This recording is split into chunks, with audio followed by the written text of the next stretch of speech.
I'm always extra delighted if I can play with somebody, if I add a little rhythmic thing or a little musical thing or something different that they might bat something back at me. And then we get a nice, fun musical conversation. I live for that.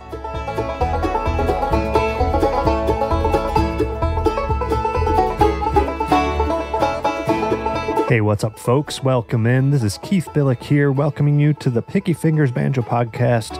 And what's on my mind at the moment is my sweetie made some homemade caramel popcorn last night, which was very nice, and it is very delicious. But I got to tell you, that might be the worst possible food to eat immediately preceding recording podcasts. So you came for the banjo information, and you get the professional podcasting advice for free. So I guess I'm just saying that as a disclaimer to please forgive me if there's anything a little extra in my voice today. Anyway, welcome in. Glad you could join me. In other news, the Picky Fingers merch store is completely restocked with the full line of Picky Fingers t-shirts, hats, stickers, hoodies, and some downloadable music. The theme music that you're hearing right now, you can download the MP3s of that along with banjo tablature. So I know the holidays are coming up, folks. This is your chance to just make it a one-stop shop. This is what everyone wants. And of course, all of those items have the world-famous Picky Fingers logo on it. So everyone who you pass by when you're out and about, they will know that you are someone of superior intellect and sophistication. So head over to Banjo Podcast and go to the shop there to see the full line of new merchandise in new and beautiful colors. I think you will really dig them. The other place to go help support the show is patreon.com/banjopodcast. You can head over there and sign up to become one of my very important pickers, the VIPs. Those are the supporters of the show who sign up over on that Patreon site to throw me a few dollars a month and keep this show on the road. This episode's special VIP supporter of the show is Buddy Griffin. Buddy, thank you so much for your very generous support. Buddy is actually a Hall of Honor patron, so as you might know, the Hall of Honor is the highest civilian award bestowed upon podcast listeners. So thank you once again to Buddy Griffin, and one more reminder, that's patreon.com/banjopodcast to support the show yourself. You can also follow me on all the social medias. Track me down on Facebook, Instagram, and Twitter, or email the show, pickyfingersbanjopodcast@gmail.com.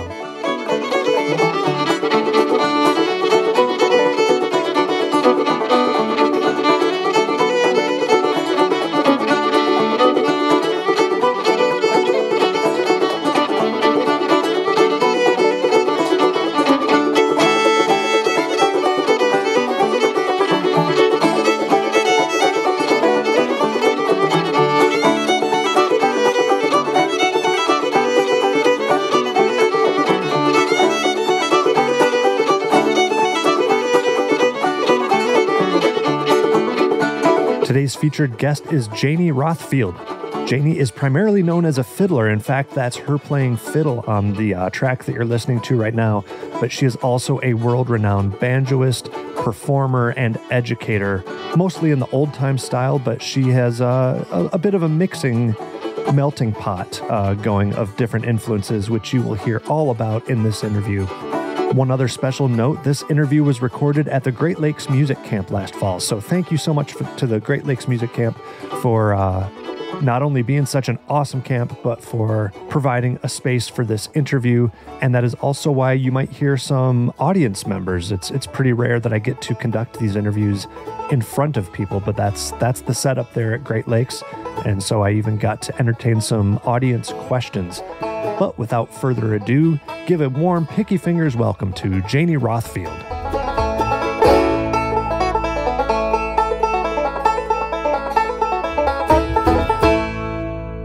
I grew up outside of New York City, and my mom was actually sort of an old folkie way back in the day. So we grew up with a lot of music around the house being played on records like Pete Seeger and Burl Ives and other sort of folky kind of things. And the then typical Washington Square folk revival type of stuff. Brooklyn. Okay. Yeah. Got it. Free Washington Square. But yeah. And Mom was always into folk music. She knew the Seeger family, and her best friend from college knew Toshi Seeger. And so Mom was, cool. we always knew about folk music and things. And my mom played a little bit of violin and a little guitar and some piano, but we didn't necessarily grow up playing folk music, but we always knew about it. And then when I was in after fourth grade, we moved up to Connecticut. And there's a lot of fiddling up there. My older sister, Susie Thompson now, was playing bluegrass. And there was a Hartford fiddle contest that started out in the early 70s. I went to that and started learning fiddle tunes. And Mom took me to the Bristol Old Time Fiddlers Club. But I didn't really start playing banjo till we got to California. And I was playing with a lot of wonderful clawhammer banjo players like Alan Hart, who we lost a few years ago, and David Liddell, who lives up in Seattle now, and it played a lot of wonderful banjo music. Especially lucky was that we got to hang out with Eddie Lowe, who had been from North Carolina. I believe he's a nephew of Charlie Lowe, the old-time banjo player. And we met Eddie, and he was one of these typical people who traveled and had a job and raised kids, and then in his 60s sort of retired, and someone discovered him and he started playing banjo with everybody. So what part of California was that? It was Southern California in Los Angeles. So you've described both Connecticut and Southern California as being like these hotbeds of fiddle and banjo music, and I don't think either of those places are like what people usually think of for that. So that's a little bit surprising. Well, I think that there's music everywhere. Everywhere you go, I find, especially now when old time music especially is just proliferated around the country, around the world. There's Facebook groups for old time music in Italy and Germany and France and the UK and that's great. Other places. So you wouldn't normally think that, but when you think about America as being a migratory kind of country that was built on movement of people, it makes a lot of sense that there was a lot of people from a lot of different places landing in a place like Los Angeles, or Bakersfield was a big place for country music. Merle Travis, I believe, is from there. So I think that this just a big country with lots of people moving around, and people like to play music. Up in New England, there was a lot of Quebecois and people coming down from Canada, and traditional music from the pioneer days, and then of course the banjo coming in from the enslaved people from Africa, imparting their music on music of the other people who are living here. And of course. Yeah, but I love playing the banjo, but mainly I'm a fiddler who plays the banjo. Right. We'll acknowledge that you're an accomplished, very talented fiddler. So just in case we don't loop back to that at some point, I'll make that known to everybody. Okay. But I'm sure we'll spend most of our time on the superior instrument that you have with you. And here. I do love playing the banjo. It's really, really fun. My first banjo, Alan and I answered an ad in Los Angeles. We went to this guy's house, Banjo Billy's barbecue sauce. That's what he made, but he also was a collector of banjos. Okay. And so we got to his house. He gave us jars of Banjo Billy's barbecue sauce. And then I bought my first banjo, which I still have, which is a early 20s Vegas Senator banjo. And okay, so I have lots of questions already. First of all, how was the sauce? Was it pretty good barbecue sauce? I don't remember. Okay, just wondering. And how old were you when this was happening? When you moved to California and were exposed to these old time players? Yeah, I went to college. Yeah, I went to college in Pitzer, California, and so I must have been. I was 18, I guess, when I went out there. Mm-hmm. And was there something that made you want to pick up the banjo in addition to your fiddling? You just thought it was cool, or was there something in particular? I always love the sound of the banjo. I mean, that's people usually who come to banjo, like, I just heard it and I just love the sound. Yeah. And I think I just wanted to, I know really what the impetus was, as I started singing. And I saw Sarah Gray, and I also met Kathy Fink, and they both played banjo while they sang. So I figured if I'm going to sing in my little duo with Alan, my husband Alan, I should probably learn how to play the banjo. So I just kind of did. I never really had anybody showing me. I think I used the Red Pete Seeger book and John Burke's clawhammer book just to sort of get started. But I soon left that because I wasn't really enjoying tablature that much. So just as an aside, you and Alan have been together since back then. Yeah. Wow. That's incredible. Yeah. I met Alan when I went to my junior year at college in Aberdeen in Scotland. Alan's from Aberdeen. Right. Okay. And yeah. Incredible. So, yeah. So really the banjo playing started with me to be able to accompany myself singing. Okay. Mm-hmm. And So what steps did you take there? I mean, you are a good singer and a good banjo player, but you have banjo skills that exceed just, your basic Seeger accompaniment. So you must have worked on it a bit. What were your next steps in trying to learn? And Well, I think that a lot of my influence comes from all the different people that I've played with, but also Alan is Scottish and he's a wicked good old-time guitar player, but he also had that Celtic kind of style and that kind of sound. So a lot of things that I would play on the banjo chordally might be a little bit, have different voicings than just a regular straight ahead major chords. I sort of like kind of crunchy chords or things that are drony and have a little bit more of that kind of thing, I guess. So this is definitely a point where I put you on the spot and have you give us a taste of what you mean by all that. Okay. Those crunchy chords. I know we already had breakfast, but we can deal with some more crunchy. I know what I do. I'll play you a tune that I made up, and on the B part, it has a sort of the voicing kind of thing that I'm talking about. So I've just gone into double C tuning, and so normally if you're playing in this tuning and you play the one chord, the C chord. Okay, so we've got their little C chord here. Right? And then I can go up to the 5th fret on the 1st string and put my finger down, and then 5th fret and put my finger down on the 3rd string, and we get, it just sort of takes the sweetness out of it, as opposed to, and I'm sure if someone's it's more like a dulcimer sounding chord. Yeah. Is it all just like 1s and 5s? Is that? Probably it doesn't have a 3rd in there or something. Yeah. Yeah. So I kind of like that. Chord, yeah, power chord. And then you can also move it down to 2 frets and play.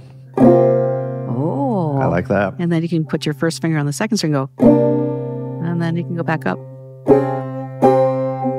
Then move it down to here. So that sort of comes into a lot of the different kind of play. I like those notes. And anyway, I'm going to play you a little tune that I made up called, what's it called? It's called Off the Griddle. All right. And it sounds a little bit like other D tunes that you've heard. But the B part melody goes. But I like.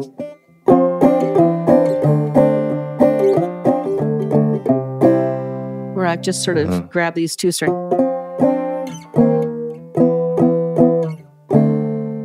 Okay. So that's sort of the crunchy count. So I'll just play that little tune for you. Yeah. Yeah, please. Okay, here.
Off the griddle. Off the griddle. Wonderful. Thank you. Now, this is where I show my claw hammer ignorance. I'm more of a 3-finger player myself, and so that's the repertoire and world that I'm more familiar with. But tell me again the name of it. You seemed to note one old-time player in particular that seemed to be like an important influence on you when you went out to California. Remind me of the person's name from California or Eddie Lowe. North Carolina. Ed Lowe, yeah. And was that somebody who you played with or taught you? Is that why you kind of made a special mention of that person? Well, in those days, there wasn't so much of the teaching situations going on. It was mostly learning from playing with people. Okay. And so we used to jam a lot with Eddie down at the poop deck in the Venice Beach with a bunch of wonderful friends. And he played really strong banjo, and he built this banjo. I think it was a fretless, and the fingerboard was from the aluminum siding of his house or something like that. Oh, wow. So he was kind of cool and groovy and very friendly, and just played with a really wonderful driving style. And that's as far as I can say. I don't remember like saying, show me how you do that. Sure. But I just remember playing with him and that kind of strong drive that I really liked a lot. The poop deck, is that what the locals referred to, like the beachfront walk area? Is that what you mean? Well, it was on the beachfront in Venice. okay. Yeah. Near the Angry Biker Pagoda. Back in the day. Yeah. Nice. But anyway, you don't have to mention that in the podcast necessarily, but we used to have jams down there with Al Ard and Tommy Wentworth, both gone, and James McCall and a bunch of other folks. Tom Sauber occasionally would come down. And I think Tom was the one who sort of, not necessarily, he knew Eddie Lowe very well and got Eddie out to do some recording and also to go do festivals and more public-y kind of things. So that was great that Tom did that. Yeah. So when you were hearing that, as you put it, the hard driving banjo style, is that something that you think you adopted from his playing? Is that, do you consider yourself in that mold more or less? That's a good question, because I like to say that I fiddle the banjo. Okay, well, let me hear about this then. Yeah, so when I'm playing the banjo, a lot of times the fingering is similar to what I'm playing on the fiddle. So flights of fancy and different kinds of voicings and things that I might do on the fiddle will come out more on the banjo. But that being said, I just sort of pull from people that you like and then find your own voice to kind of get it going. I mean, I'm a chameleon as well. So if I'm playing banjo with more of a lyrical player, I'm going to change my playing to fit that. If I'm playing with my friend Nancy Slies, who lives down in North Carolina, she's a real hard driving fiddler and banjo player. I completely just have to match the drive of her banjo playing, her fiddling, because she throws on the floor and you really sort of don't have a choice if you want to be there. Hang on to the tiger's tail, so to speak. Right. But that being said, it really depends on who I'm playing with and what I'm going to do. I mean, I just did a recording, Alan and I, after many decades of not doing a duo recording. We've sort of re-emerging as a duo, which is really fun. And we did some recording the other day, and I got to banjo to my own fiddling as an overdub. That was really, really fun, because I knew what I was going to do as a fiddle player, because it was me. Yeah. And then I got to kind of match it on the banjo, which I've never been able to do because I'm only one person. Yeah, is that the first time you've tried to do that? I've done it, but not quite as pointed as like that. Intently. Usually I'm playing on a recording, I'll play banjo with another fiddler. So, but never so much with myself. Oh, that's really cool. So it was fun. Yeah, I enjoyed that. Let's go back to what you said about you fiddle on the banjo, or however you put that. Do you have a way of demonstrating what you mean by that? You said there's some common fingerings, which is unusual to hear because obviously the tunings are different, but how do you mean? Well, in that particular tune, is how the ring finger starts up here, first finger, and so it just kind of matches. I don't know how to explain it. I'm not a music theory person. Okay. But somehow it does, especially in the double C or the double, if I'm playing C or D. I just find that the fingering is very similar to what I do on the fiddle. Okay. And then the rhythm too. I mean, over the years, the rhythm on the banjo is imparting itself on the rhythm of the fiddle. And I think it goes back and forth. There's certain things that I might do on the banjo that will probably show up in my fiddling and vice versa. But I'm not sure which came first, the banjo or the fiddle or the banjo. So yeah, it's a conundrum, but I think it works. It makes my banjo playing a little bit different because I haven't learned to play it as a banjo player, so to speak. Mm-hmm. There are certain moves that people will write down in tab, which I respect, and different things I'm thinking, I wouldn't play that on a banjo because I'm a fiddler. Right. So I see banjo players like either bluegrass style pickers or clawhammer players doing moves or certain things that it's not even in my radar at all because I'm not thinking about that phrase. It just doesn't, maybe it's not a phrase that I would play on the fiddle, so maybe I don't play on the banjo. I'm not sure which came first, but. It's almost like speaking your second language still with the accent of your first language, which is fiddle, and you're not. Yeah. There's just some, I don't know, nuances that maybe it becomes your style. I'm not even saying that it's like a bad thing that you don't do that. It just happens to be what you do. Yeah, it just happens to be what I do. I mean, I like to sort of follow my instincts and pull in from what's happening around me, from the other people, what they're playing too. So I'm always excited to get influenced by the people that I play with. Yeah. So speaking of that, you mentioned that there are certain folks you play with where you're playing more expressively, and other folks where you play more hard driving. Mm-hmm. How do you achieve those? Like, what would be if a player is in a situation where they think they need to play more hard drive, and what is something they can work on, or what do they need to focus on to be that kind of player, or vice versa with the more expressive style? I always think it's, in terms of a learning experience, it's really the right hand is everything.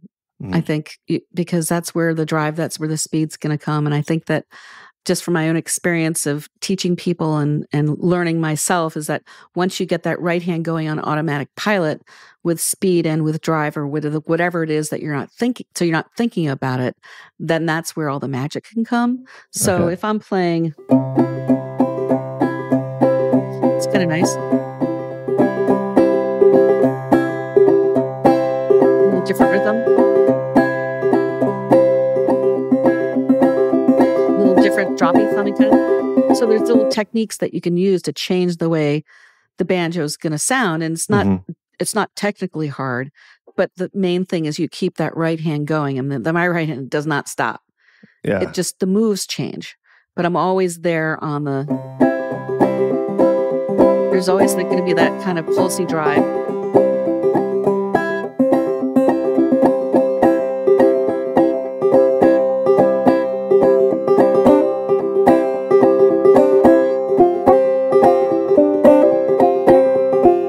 Different basic techniques, slides, hammer-ons, pull-offs. Yeah. But if you can get that right hand doing its kind of thing, then you can add all those little skills and gussy up your playing. Now, those particular accents that you were doing, are those particular to the melody of the tune? Are you going with the arc of the melody, or are there certain types of accents that would, I don't know. I don't know all my old time styles. I don't know my round peaks from my, whatever the other ones are. So again, I'm ignorant about it. So I would love to hear, how you use each of those, or is it just tune by tune?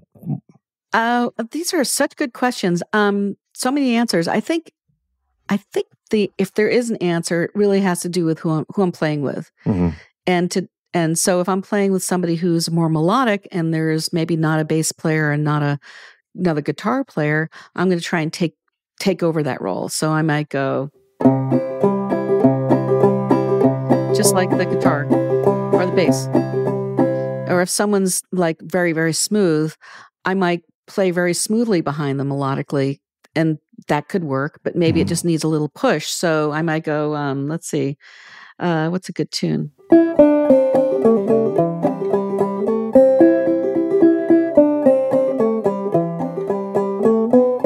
It's a little fly around my pretty miss. That's pretty basic melody.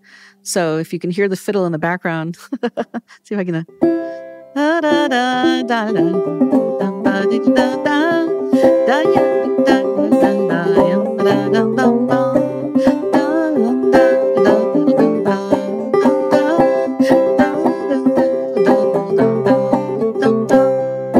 Trying to fiddle singing at the same time. I was playing the banjo.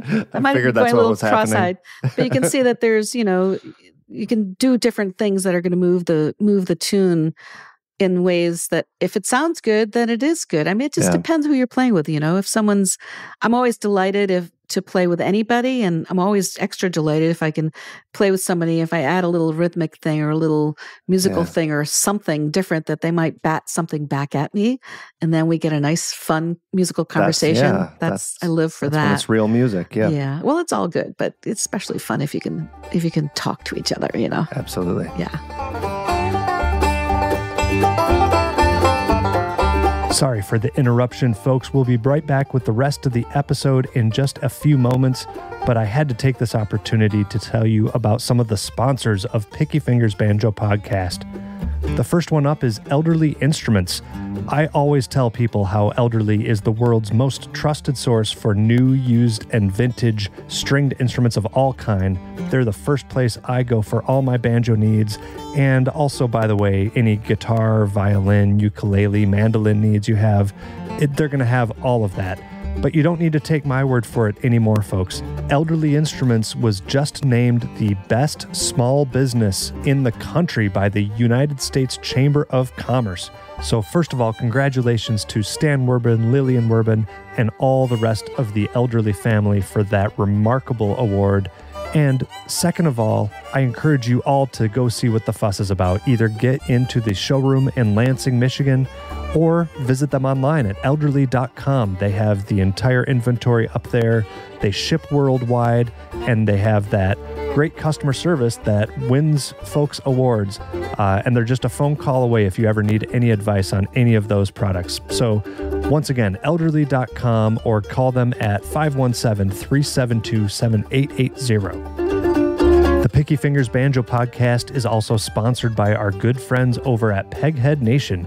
Peghead Nation is the nation's #1 site for streaming video courses in banjo, guitar, mandolin, fiddle, dobro, upright bass, and ukulele, where you can learn bluegrass, old time, and many other styles from some of the most talented players and instructors in all of roots music. Here is some of the selections, and this is just the banjo stuff.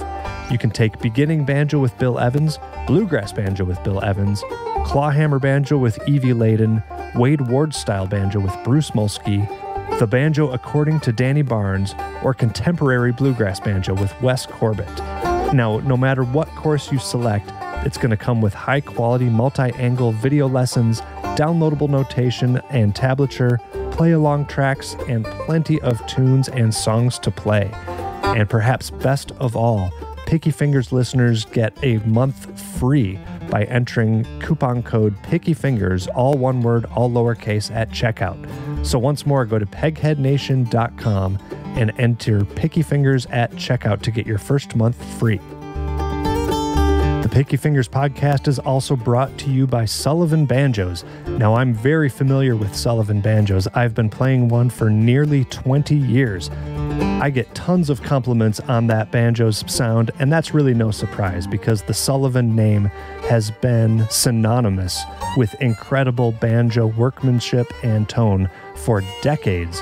So whether you are looking for a pre-war style traditional design on through the craziest custom design you can think of, Eric Sullivan is here for you to make your dreams a reality. So get in touch with him over at sullivanbanjo.com, email him at sullivanbanjo@gmail.com, or sometimes the best way is just the old-fashioned way. Give him a call at 502-365-5022. And don't forget to tell him that Keith at the Picky Fingers podcast sent you.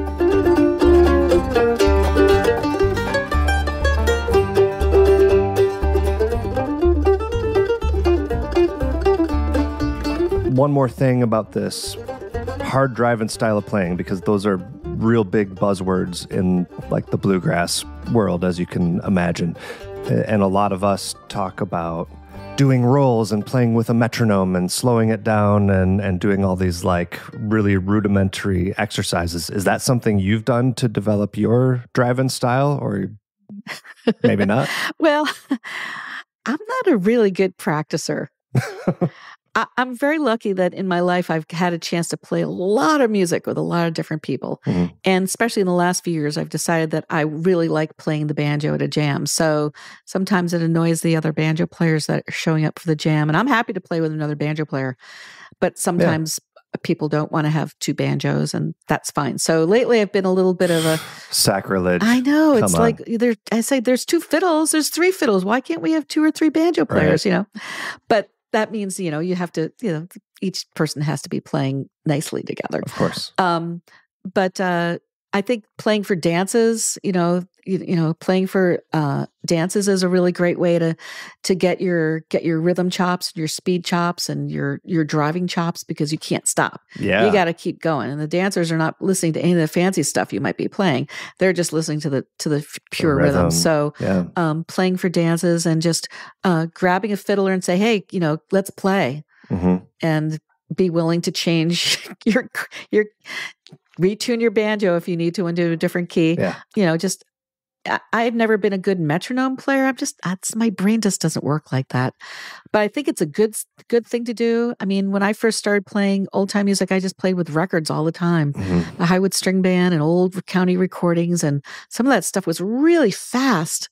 So, and you just have to hang on to the tiger's tail and just keep it going until you hit the pain threshold, and then maybe try not to fall off, and keep it simple. You could also do a thing where you just start nice, easy. Once you got that going, where you can talk at the same time and maybe look out the window and have a conversation that's become second nature. Yeah.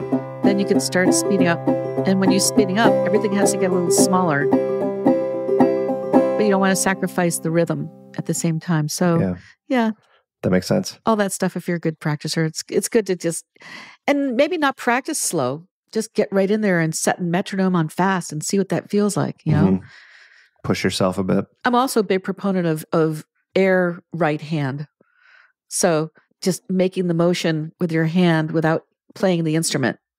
You get some weird looks in the grocery store when you're doing that. Yeah. Or bouncing the ball. That's a good metaphor. If you can bounce a ball really fast, it's sort of, so how fast you need to go. And the faster you go, the smaller you need to go. And and without losing that drive, you just got to keep your audience can't see my air banjo going. Yeah, but I think they can imagine you just don't have time for big, oversized arm movements when the next, strike has to happen in, milliseconds or whatever. Yeah, no matter what, don't stop. Just keep going. Very good point. I'm getting nodding from the people in the audience here. They're like, yep, don't stop. In the spirit of keeping going, I'll shift the topic to last night. You listed a whole bunch of places that you've called home over the years, and I guess I would like to hear how that maybe relates to your playing. Do you associate anything with the banjo according to where you've lived or different things you've picked up I do. From the communities? Maybe, take us back through that list. I've already forgotten all the places you've said, but I remember thinking like, wow, yeah, she's been around. That's cool. Well, I started out in New England going to fiddle contests and bluegrass festivals. So I heard a lot of great bluegrass, like a lot of the early bands, the Osborne Brothers and Ralph Stanley and Jim and Jesse, and of course Bill Monroe, and some great mostly bluegrass pickers. Phil Zimmerman from Connecticut, who was a great musician and a real champion of mine for many years. He passed away a few years ago, always encouraging me. And then in Los Angeles, of course, getting exposed to Eddie Lowe and Alan Hart and David Liddell, and then all these other great young players from California that I got to meet who are still playing the connotes and just having fun. Then I went to Scotland for my junior year at college, and I actually met in Aberdeen, where I was, Ray Stewart. He was as Scottish as you get, and he played bluegrass and clawhammer banjo, and he'd never played with an American fiddler before. And would say, and so he sort of showed me a little bit of a basic sort of bum ditty kind of thing, and I guess he was sort of my first sort of teacher. The other people I just kind of would just play with, but he was showing me some stuff. But he used to say, "Oh, Jane, come on, play some of that St. Anne's Reel." And he would get so excited to play with an American fiddler, and he played a hard driving banjo. I mean, he just like whacked that banjo. It was amazing. So, you were like authentic, and that's what he I guess, was after. Yeah, oh, yeah. Cool. He didn't know any other fiddlers. He never played with an American before. So, and he listened to all the old recordings, and, he really could play. He was a great hard driving player. He loved that style. And then I also met Sarah Gray, Swam till I couldn't swim no more, and the Bayou Sarah, she burned down. And the city of Arkansas took me on board, and the Bayou Sarah, she burned down. Bayou Sarah, she burned down. Bayou Sarah, she burned down. Who's a wonderful clawhammer banjo player who now lives in Maine. She lived in Scotland for many years.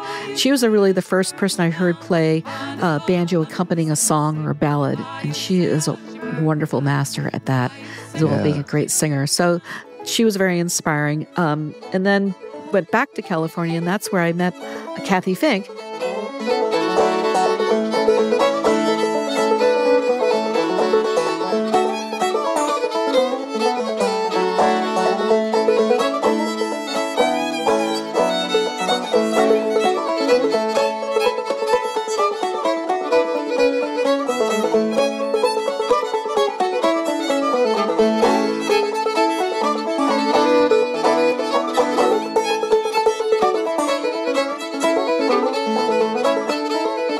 Who is, a wonderful, hard-driving, beautiful musician and a singer. And she, she really impressed me a lot. She taught me Little Billy Wilson's, which is a tune I played at the Hoppin' John Fiddle Old Time Convention a few weeks ago.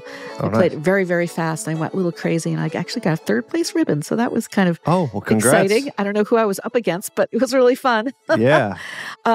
So folk, contemporary people like that, and then really getting a chance to listen to a lot of old recordings. The other important people that I met were from Eastern Kentucky, Jimmy McCowan, who was in the Outdoor Plumbing Company, if anybody remembers that amazing band from the 70s. And he and his wife, Ada, and their family had the band. And I met Jimmy at Banjo Camp North, actually, I think in 2015 or something.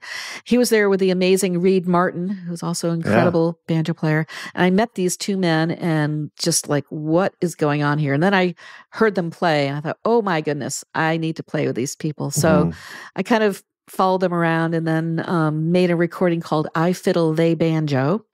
Okay. And so I went around and made recordings of me fiddling with a bunch of banjo players. So I got to play a lot with Jimmy. And his specialty, really, in addition to being a great bluegrass style banjo, was being an awesome clawhammer style banjo and picker.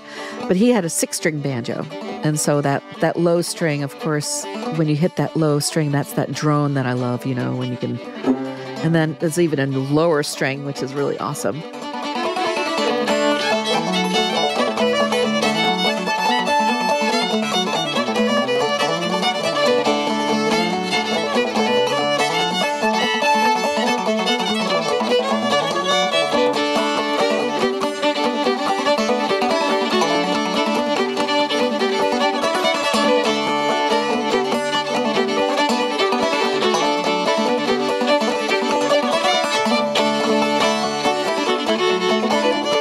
And just to clarify, you don't mean like a guitar banjo. You mean like a banjo with the shortened 5th string, but with an extra low string. Yeah. So that was really cool to hear what he did there. And he, coming from the bluegrass, had all sorts of things that he would do up the neck with the left hand when he claw hammered.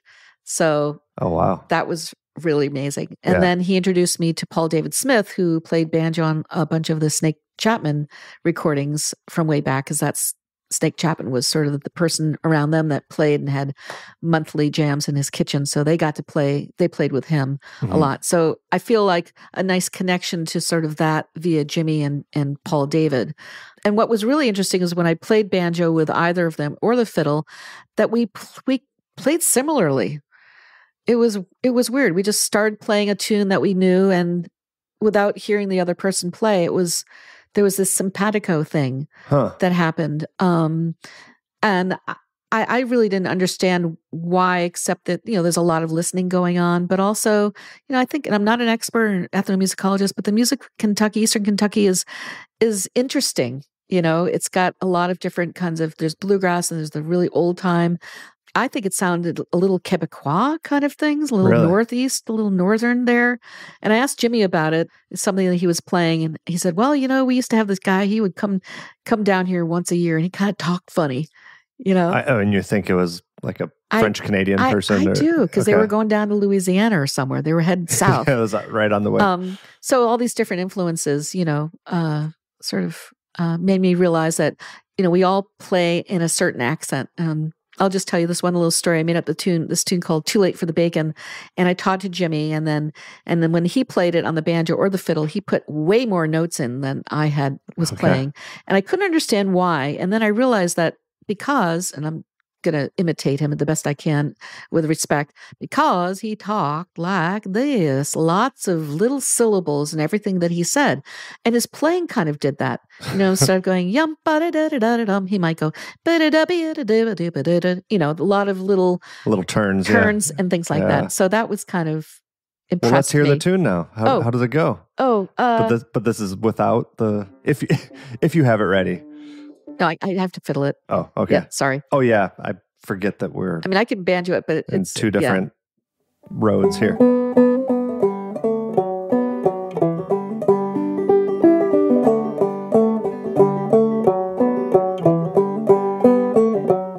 That's a basic tune. Then he would go something like... Yeah.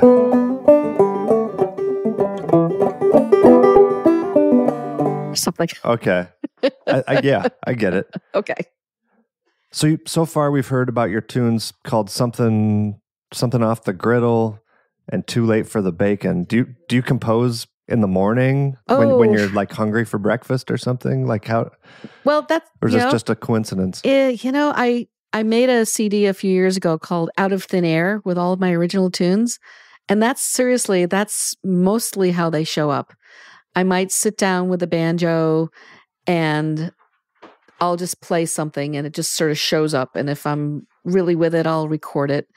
Most of the time, it just sort of happens like that. I have had a couple of situations where I actually sat down to write a tune. I made up a tune called Waiting for Sandy when I was waiting for the superstorm Sandy to come, and I thought I was going to get taken out by a tree or flooding. Yeah, right. Nothing happened to us in Philadelphia, but I was sitting there watching the music, the Weather Channel, and I was freaking out. And so I went into the next room and I said, I think I'm just going to make up a tune. And I made up a tune called Waiting for Sandy. I'll play a little bit of it for you if you like. Yeah. It sort of came to me. The only thing that I changed after the first version of it is that I put an E minor. I'm in C right now because I'm my capo, but a little minor chord, which my niece Allegra Thompson says it's the portents of doom. Oh, that's the hurricane coming. So here's a little Waiting for Sandy.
That's a cool one. Thank you. It's a good one. Yeah. Not bad. Do we have any audience questions? Yes. I've been noticing your banjo, and the hide on it's really interesting. I was wondering if you could talk a little bit about your physical banjo. Yeah, Yes. let's just go in and I'm not sure how well that came across on the mic, but the listener is asking about your banjo. Its appearance is very striking, very unique.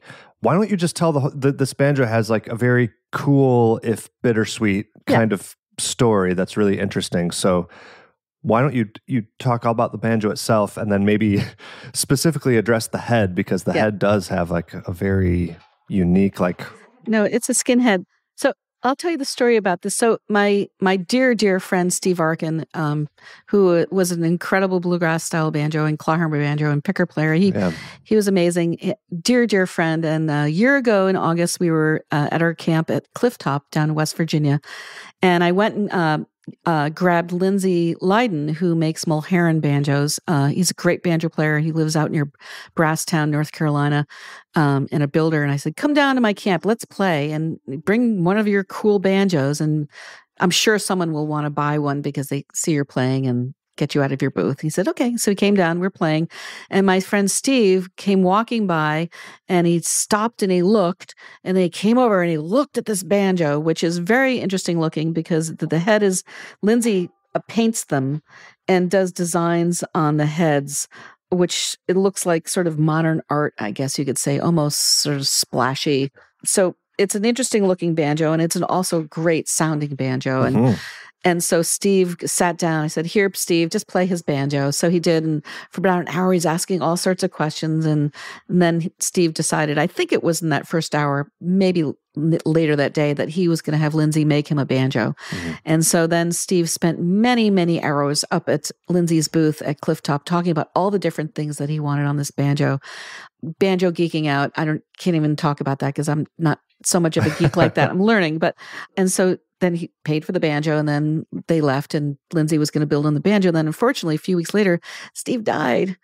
He left this earth. It's just a terrible loss. And so I called Lindsay up, and he said, yeah, I've got this banjo I'm going to build for Steve, but I don't know what to do. I said, well, you should probably build it. And then when you go to a festival, find someone like me or someone who knows lots of people, and have us have the banjo for a day or two. And then whoever comes to play music with us can play Steve's banjo. Yeah. Because I just thought that would be kind of cool. Like a tribute banjo. Tribute banjo. Absolutely. And so, so then next thing I knew, almost a year goes by, and then Lindsay is going to build the banjo, and he's decided he's going to put half the proceeds to the jam program. I don't know what the financial was, but he was going to sell the banjo, build a banjo, and sell it and give half the proceeds to the Junior Appalachian Music Program down there in North Carolina. So immediately I saw this on Facebook. Immediately, I'm buying it. I had to buy this banjo. I didn't want another banjo. It's a 12-inch pot. I always wanted a 12-inch pot, but they're big. I thought it was going to be too big for me. It was going to hurt my arm. I didn't want to carry it, blah, blah, blah. But I bought this banjo sight unseen. And so the next day, Lindsay calls me and goes, what color do you want the banjo? Because, I paint my banjos. Yeah. I was like, oh, right. He does this. He paints the rims, and it's kind of, I can't describe it really. I said, well, I like turquoise, blues, and greens. So this banjo the rim has got sort of a interesting muddled kind of rough. Yeah, it looks like it's rough painting Neptune or something. I don't even know. It just sort looks like planetary to me. Yeah, it's a little. There's texture to it, and the head also has the splashes of green and some brown, and the hardware is really cool. And then he has this special knob here, which is attached to a thing that when you turn the knob to the right, righty-tighty, it pushes against the head of the banjo. And when you loosen it, it comes off of the head of the banjo. So it's a mute. Well, it is kind of a mute, but I found this summer when the banjo head was when it was damp, if I turned it really tight, it actually made it less mutey because it tightened the head. Is that why he put that on there, to compensate for the variations in the hide head fluctuations that happen? You can't see me out there in pot, but I'm like, I don't know. She doesn't know either. I don't know. I thought at first it was a thumpometer, like to make it more thumpy if you wanted to thump it out or if you wanted it to be less bright. That's what I would have assumed. That's what I assumed. And so I've sort of played with it a little bit, but it depends on the weather. So yesterday it was pretty damp, so I think I tightened it. But the day before, everything was really dry, so I loosened it, and it sort of. Can I see what it looks like on the inside? On the inside, there's a knob on the rim, and then on the inside, it's like a drum mute, a drum thingy. Yeah, it's like a 2-inch circular, just foamy flap pad that thing. kind of presses against the underside of the Yeah, head. so when you turn the screw, it goes and pushes against the head, and then you unscrew it and it comes out. I haven't really figured out exactly like what the settings are because there's no numbers. There's no like, it doesn't go to 11. Well, if there's no settings, then you can make it 11 if you want.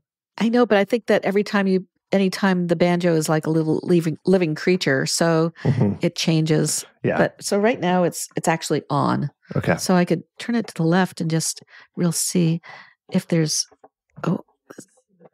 oh yeah, the back. There's the back. It's a beautiful. He's and you see the knob on top too. It's a dial.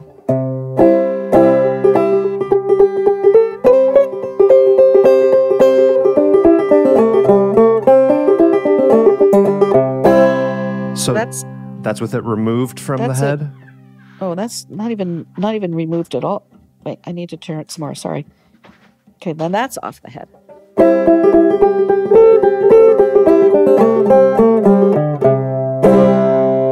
Okay, then I'll turn it to the right. A bit more lively and but it's overtones. Just slightly different. Yeah. Not horribly different. Not like weirdly too bright. No.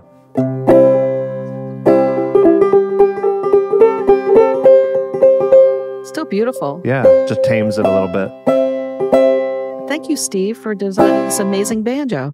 Was that a Steve spec, that whole mute system? I think it was. I think he had all sorts of things that he wanted Lindsay to do because Steve, when he would pick up a banjo to play, he did his thing. He played all this stuff down here, and then you go to check this, check that note or whatever. And he was always talking about, people like to talk about their banjos.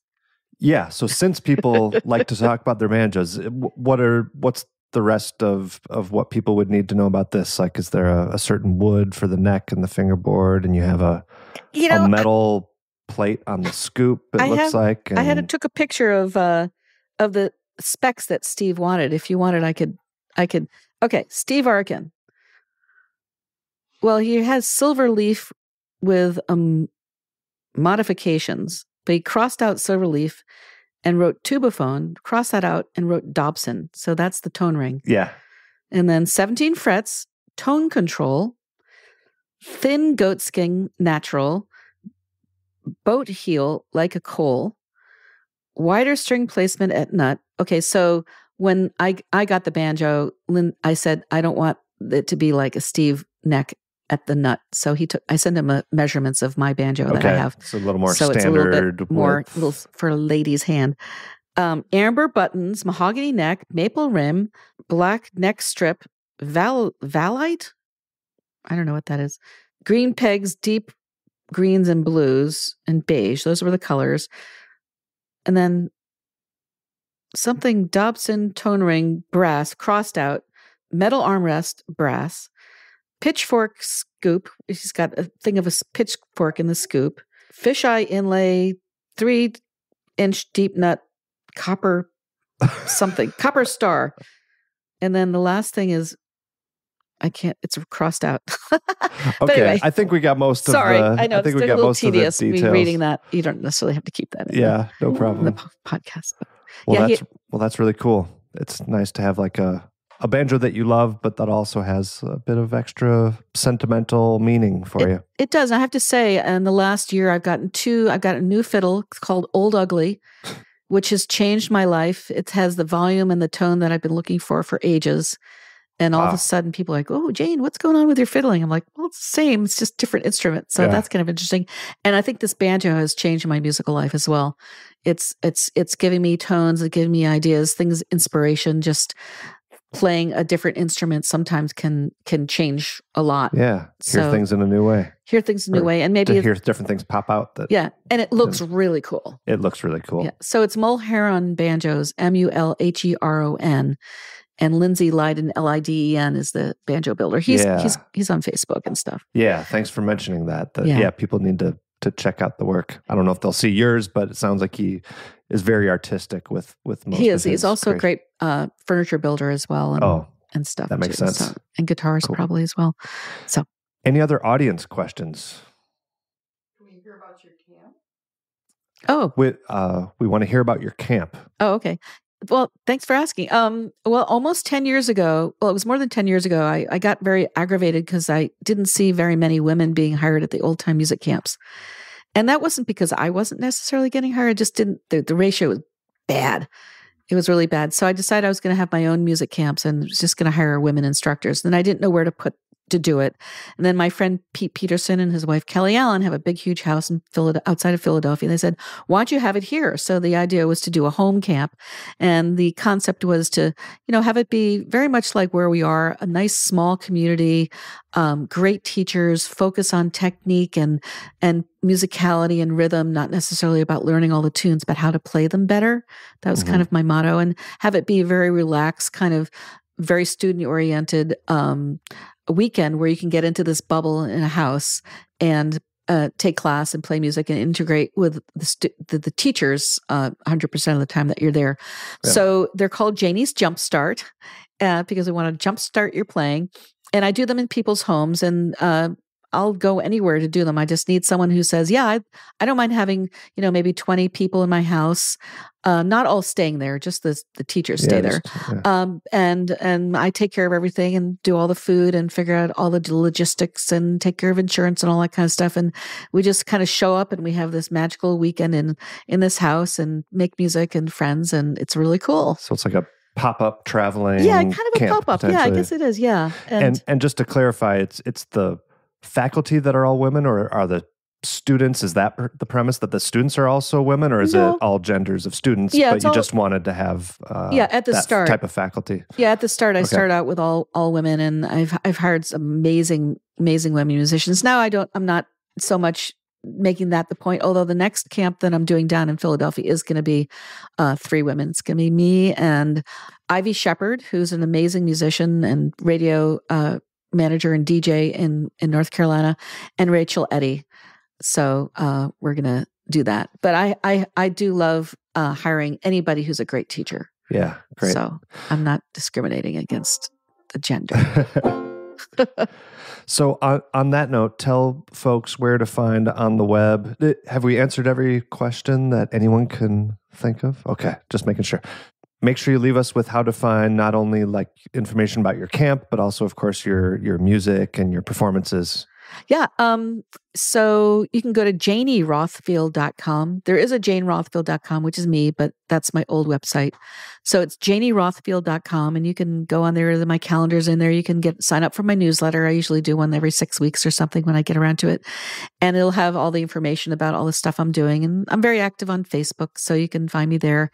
And if anybody's interested in, inviting me to your town, just send me a note. You never know. I get around. Yeah, cool. Thanks so much. Yeah, thanks again, Janie.